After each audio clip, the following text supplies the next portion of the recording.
Et bonjour à tous, on se retrouve aujourd'hui pour les résultats d'Euro du 31 juillet 2023.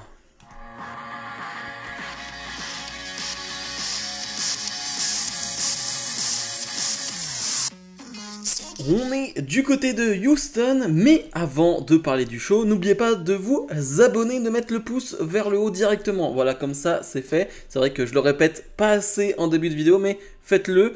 Mon objectif dans les prochaines semaines, c'est de vite atteindre les 6000 abonnés, donc abonnez-vous et surtout, ouais, le pouce vers le haut, c'est hyper important.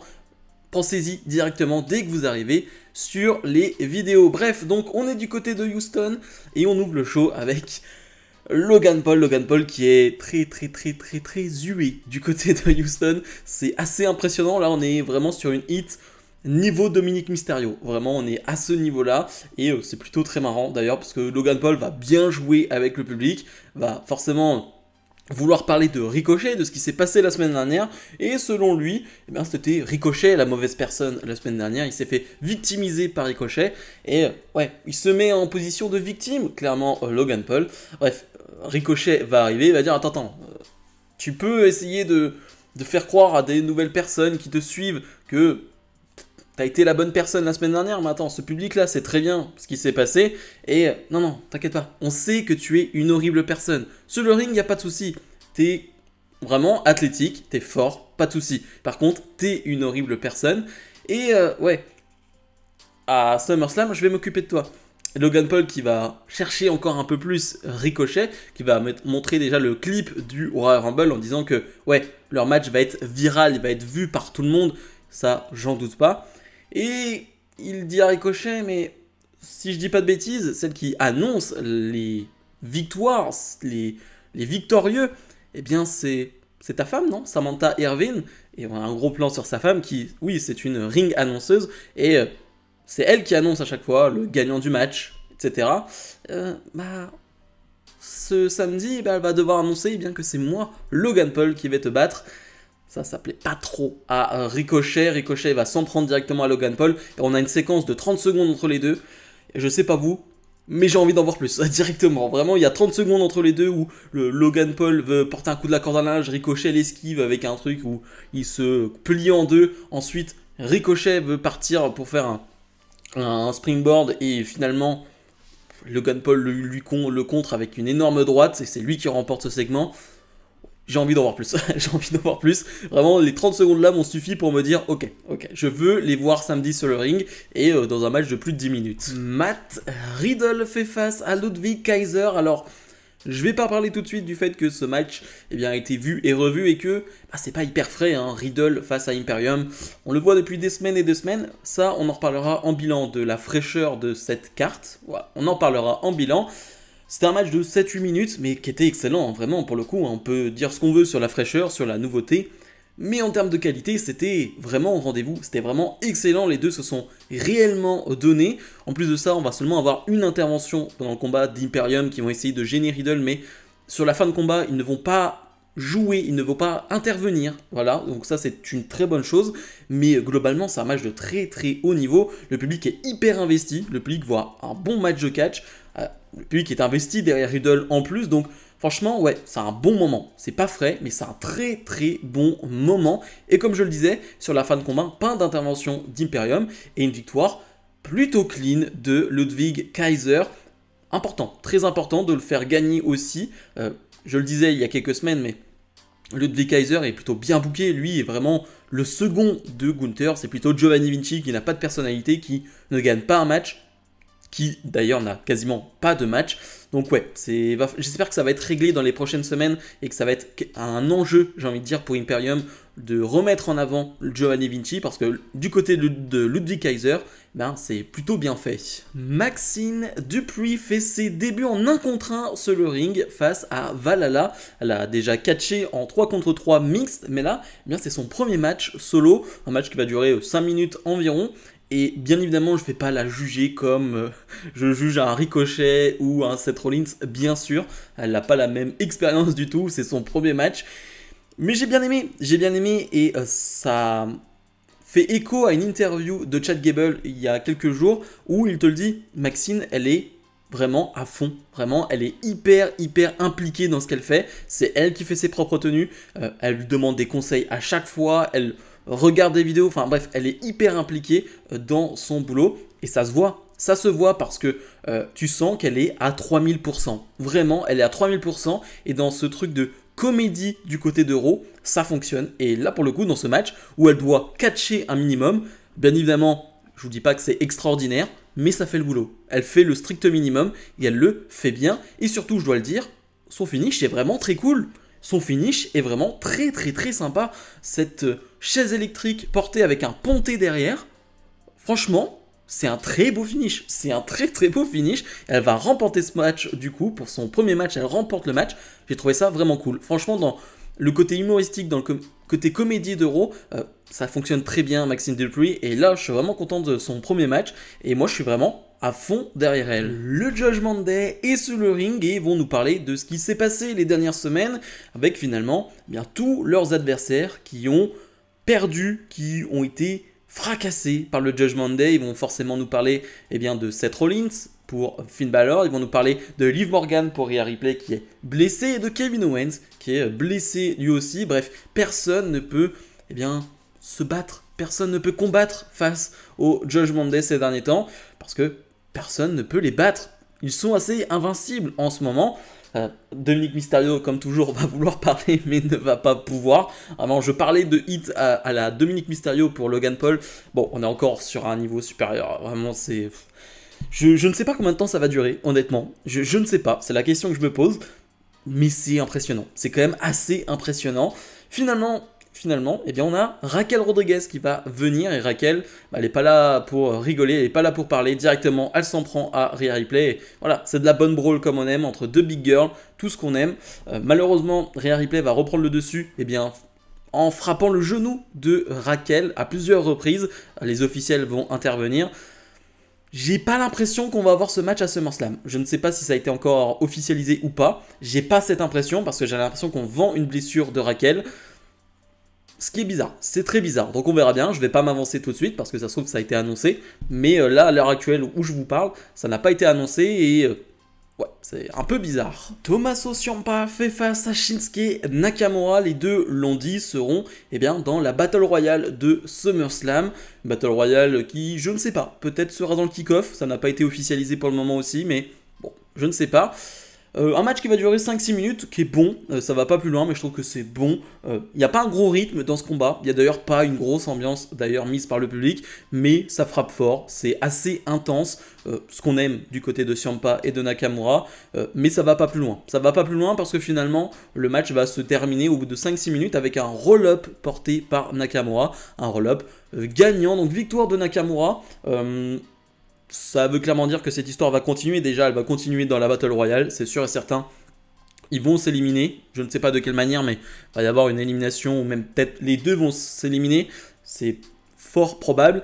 Mais on le sait, ces dernières semaines, on a eu des rumeurs sur le fait que Nakamura allait peut-être être plus agressif et plus twinner, pas face, pas heel, mais plus entre les deux. Peut-être que ce genre de victoire, ça va nous mener à ça. Brock Lesnar est sur le ring et il le dit, c'est Fight Week. Voilà, c'est la semaine où j'ai un combat face à Cody Rhodes lors de SummerSlam. Et en termes de titre, en termes de match prestigieux, je m'y connais. J'ai été champion UFC, j'ai été champion du monde.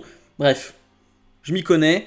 Ce qui va se passer lors de SummerSlam, c'est que Cody Rhodes va venir finalement pour se battre contre moi, pour être payé pour se battre contre moi, mais surtout, moi je vais être payé pour botter les fesses de Cody Rhodes et ça fait plaisir. Finalement, il va demander à Cody Rhodes de venir pour finalement simplement se serrer la main. Voilà, signe de respect avant le combat. Cody Rhodes va venir et j'aime beaucoup ce que va faire Cody Rhodes. Cody Rhodes ne va pas, on va dire, profiter de son entrée comme il le fait d'habitude. Il ne va pas faire son wow. Je l'ai bien fait, je l'ai très mal fait, mais il ne va pas faire ça. Non, il est très sérieux, il ne le fait pas. Non, il est à fond dedans, il va serrer la main de Brock Lesnar. Brock Lesnar qui, voilà, un peu prétentieux, va mettre un petit coup d'épaule à Cody Rhodes et ça plaît pas à Cody. Cody suicide dive directement. Mais Cody Rhodes va ensuite se faire détruire par Brock Lesnar qui, avec les escaliers, va le frapper à plusieurs reprises. Et je suis désolé, mais là, ça m'a fait beaucoup rire. Alors, je pense pas que c'était le but, mais Brock Lesnar qui s'en va. Musique de Brock Lesnar qui se met en place. Il revient, donc la musique s'enlève, il frappe Cody Rhodes. Il repart une deuxième fois, musique de Brock Lesnar, mais il revient vers Cody Rhodes, donc la musique se renlève à nouveau. C'était pas le but de me faire rire, mais j'avoue que moi j'ai rigolé, parce que vraiment on aurait dit un gag. Et ouais, donc Cody Rhodes qui se fait détruire à 5 jours de SummerSlam. Je comprends l'idée de montrer que le babyface est en danger et voilà, il faut soutenir ce babyface. Maintenant, j'aurais aimé que ce soit un peu plus égalité. Voilà, j'aurais aimé voir un Cody Rhodes plus costaud. Là, je trouve qu'à 5 jours de SummerSlam, il fait un peu faible. Chad Gable fait face au champion intercontinental Gunther et un challenge a été donné en backstage. C'est Gable qui a proposé ce challenge. Bah ok, bats-moi en 5 minutes. Voilà, bats-moi en 5 minutes. Et du coup, on a un beat the clock challenge. Gunther doit battre donc Gable en moins de 5 minutes et les 5 premières minutes sont vraiment cool. Au moment où on arrive sur les dernières secondes, Gunther est en train de porter la prise du sommeil sur Gable, veut ensuite porter sa grosse powerbomb, mais Gable arrive à le contrer à ce moment-là et eh bien la cloche retentit. Et oui, on a passé les 5 minutes et du coup Samantha Irvin, l'annonceuse du ring, va annoncer justement eh bien que Gable a battu le champion intercontinental. Bon, Gunther va revenir là-dessus, va prendre le micro et va dire attends, c'est un beat the clock challenge, comment tu peux dire que j'ai perdu? Et en effet, certes, factuellement il a perdu, mais en soi c'est un beat the clock challenge. Est-ce qu'on peut vraiment donner une défaite à Gunther sur un beat the clock challenge? C'est un peu bizarre. Et finalement le match va reprendre sans beat the clock challenge et on va avoir 5-6 minutes de plus entre Gable et Gunther. Et là pour le coup, on est sur un autre niveau. On est sur autre chose. Et je suis content. Je suis content de voir Gable en solo. On en parle depuis des mois de Gable en solo. Là, il est plutôt over en plus. Face à Gunther, bon, bah, voilà, hein, j'ai envie de dire. Tu mets n'importe qui face à Gunther, ça fonctionne. Donc ouais, c'est un régal.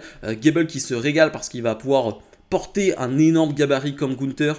Il va se faire plaisir avec lui. Et Gunther, lui, bah voilà, il a un petit gabarit comme Gable face à lui. Et bah il va le détruire. Il va le détruire. Bref, c'est un vrai bon match que va remporter Gunther. Gunther va faire une petite promo derrière ensuite pour dire que ce samedi il va bien battre Drew McIntyre et que ça c'était juste les prémices de ce qu'il allait faire à McIntyre ce samedi.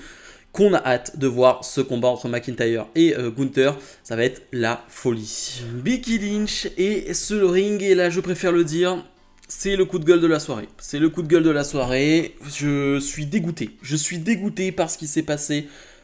Par la suite, donc Becky Lynch, qui, je ne sais pas pourquoi, eh bien, décide d'avoir son rematch face à Trish Stratus ce soir. Alors, sur le papier, ça ne fait aucun sens.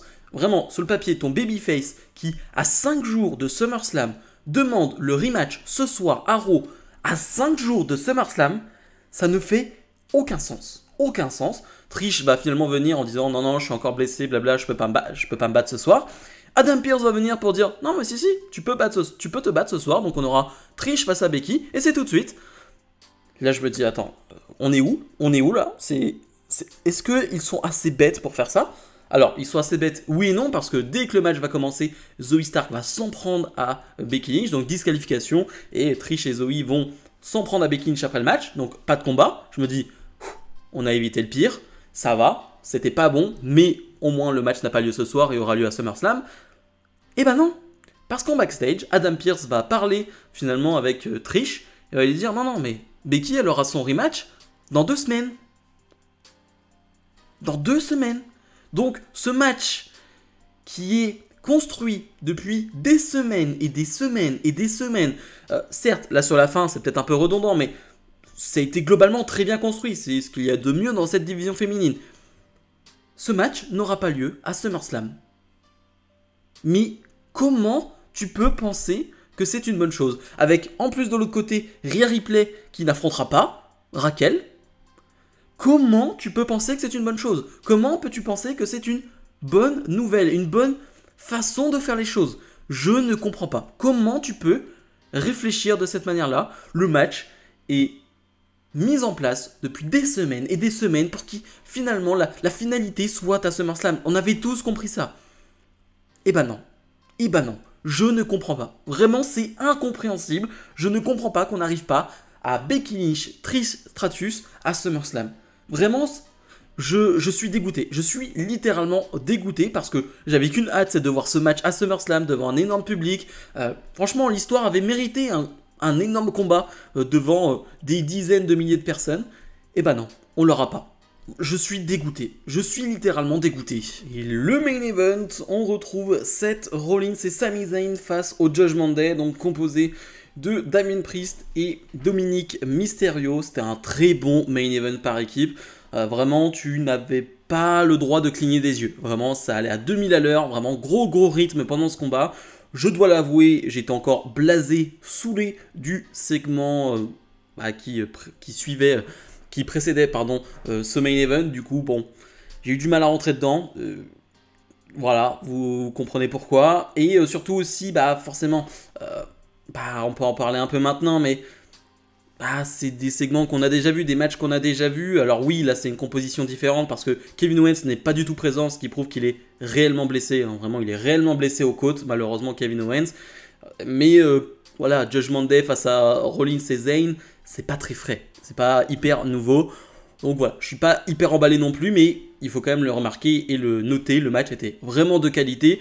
Et la fin de match est hyper intéressante, encore une fois, parce que on va jouer sur Damien Priest qui va penser à cash in sa mallette, et alors qui doit donner la mallette et qui réfléchit pendant quelques secondes, et ces quelques secondes vont permettre à Rollins de revenir dans le combat, et à Zayn et Rollins de faire la différence pour remporter ce match. Rollins donc il gagne le match avec le curse stomp, et on voit que sur ce curse stomp, Damien Priest vraiment pisse le sang. Alors, il a dû s'ouvrir au niveau du crâne, ça pisse bien le sang, mais encore une fois on joue sur le fait que le Judgment Day, on va dire... devant tout le monde, ça nous montre que tout va bien, que tout est résolu, mais que concrètement, dans les faits, dès que ça devient tendu, dès que ça devient chaud, dès qu'on arrive au moment critique, c'est pas trop le cas. C'est pas trop le cas. Il y a vraiment une hésitation de la part de Balor qui fait perdre donc ce possible cash-in à Damien Priest. Et ça, je pense qu'à SummerSlam, on va jouer avec ça. Je vous donne pas mon pronostic pour le moment, parce que ma vidéo pronostic arrivera ce jeudi à 18 h, donc soyez présents. Bilan de ce Raw. Globalement, j'ai trouvé ça assez correct. Je suis peut-être un peu sévère, mais vous allez comprendre où je veux en venir. C'est des matchs, des segments qu'on a vus et revus. En fait, je trouve que tous les segments et matchs sont plutôt de qualité, voire très bons, mais on a vu et revu. Et c'est le problème, parce que, il y avait 5 semaines, je crois, entre Money in the Bank et SummerSlam, et ça se ressent. Vraiment, ça se ressent, parce que là, tu arrives à la 5e semaine, c'est bon, tout a déjà été dit, tout a déjà été fait. Bon, voilà, c'est un peu long, ça tire en longueur et c'est logique. Quand tu as 5 semaines, c'est compliqué. Déjà, en 3-4 semaines, ça peut être long parfois, mais là, 5 semaines, on l'a ressenti. C'est pour ça que j'ai pas été hyper emballé par ce show. Et bien évidemment, je reviens vite fait dessus, mais le segment et ce qui se passe autour de Becky Lynch et de la division féminine, ça c'était trop pour moi. Vraiment, c'était la goutte d'eau qui a fait déborder le vase. J'en ai pas parlé, mais par contre, on a eu une superbe vidéo entre Ronda Rousey et Shayna Baszler. C'était génial, vraiment. On nous explique un peu leur amitié, leur rivalité et pourquoi on en arrive là. Et finalement, on nous annonce que leur match à SummerSlam sera avec des règles MMA. Pourquoi pas? Donc vraiment superbe promo. Mais ouais, dans l'ensemble, je suis partagé. Je suis vraiment très partagé parce qu'il y a vraiment des choses que j'ai aimées. Gable Gunther, Riddle, Kaiser, c'était vraiment top. Mais voilà, il y a des choses que j'ai moins aimées et voire que j'ai détesté. Donc très compliqué. Si je dois donner une note, allez, 6,5, 6 sur 10. Bref, comme d'habitude, n'oubliez pas de mettre le pouce vers le haut, de vous abonner. Et nous, on se retrouve dès demain pour ma review de NXT. Salut.